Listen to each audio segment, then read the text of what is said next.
5. og 20. desember haldinn hátíðlegur af fólki allan heim.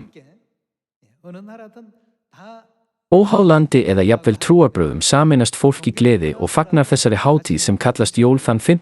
og 20. desember og fagna árslokum.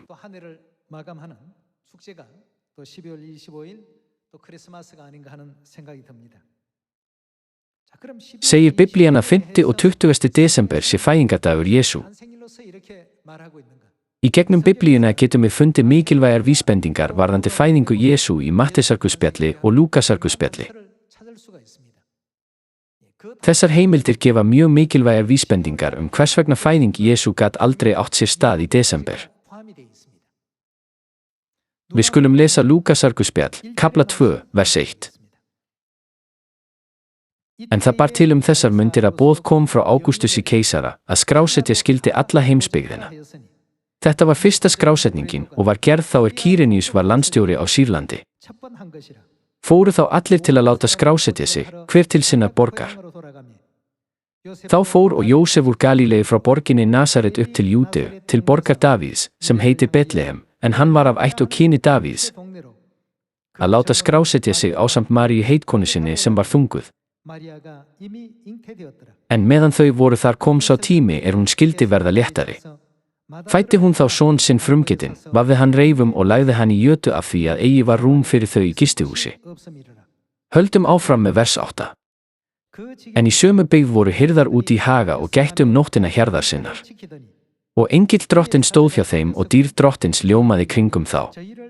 Þeir urðu mjög hræddir. Við þurfum að gefa þessu versi gaum. Hvar bjuggu fjárhirðarnir?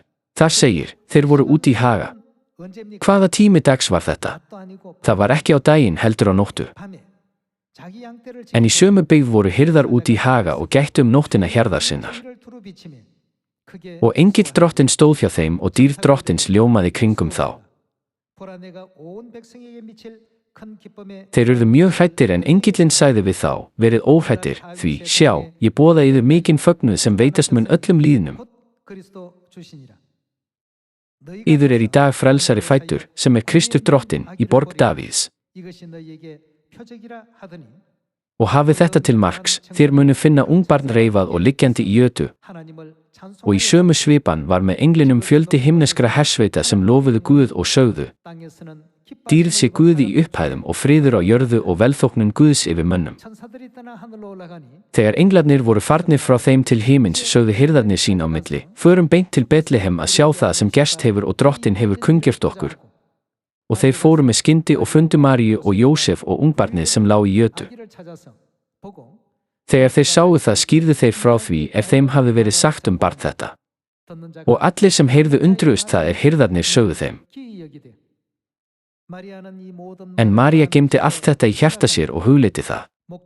Og hirðarnir sneru aftur og vegsömuðu Guð og lofuðu hann fyrir það sem þeir höfðu heyrt og séð, en allt var það eins og þeim hafði verið sagt. Þetta atriði sem lýst í þessum versum gefur okkur mjög mikilvæga vísbendingu fæðingu Jesú.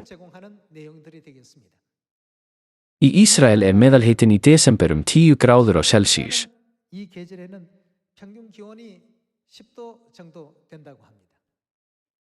Þess vegna getum við ályktað að desember sé ekki tíminn til að leyfa sauðfé að ganga úti í neinum bæ í Ísrael. Sauðfé byrjar að ganga úti í kringum mars eða apríl.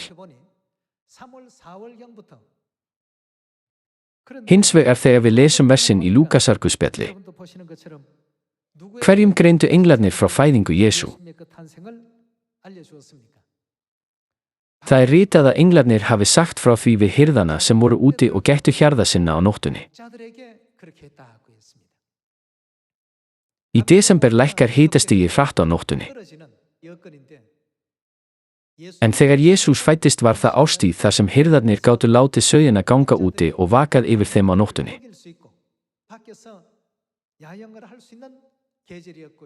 Það rökrétt að fæðing Jesú hafi ekki getað átt sér stað 5. og 20. desember. Hvenær byrjuðu menn allan heim að halda upp á 5. og 20. desember í þeirri trú að það væri fæðingardagur Jesú?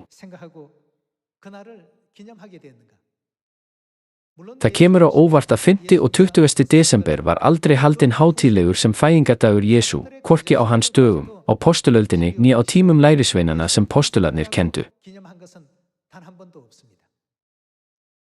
Eftir að Jesú steig upp til himna og postuli Jóhannes, sem var síðasti postulinn, lést, fór kristnin smám saman að taka upp siði sólguðsdýrkunar. Að lokum, 250 árum eftir dauða Jóhannesar postula, árið 354 eftir Krist, var jólaháttíðin stofnuð. Hvað varðar jólin og uppruna þeirra voru 3 stórar árlegar hátíðir í Róm. Ein af 3 stórum hátíðunum var hátíð til að tilbiðja sólguðinn, sérstaklega til að fagna fæðingu hans. Kristni breytti þessari hátíð og lét hana líta út sem fæðingardag Jesú. Allt frá þeim tíma hafa kristnir haldið upp á þennan dag sem fæðingardag Jesú. Hins vegar á sjálfur helgisiður þessarar hátíðar rætur sínar í hátíðahöldum fæðingu sólguðsins. Þetta er í grunninn dagur til að tilbiðja sólguðinn.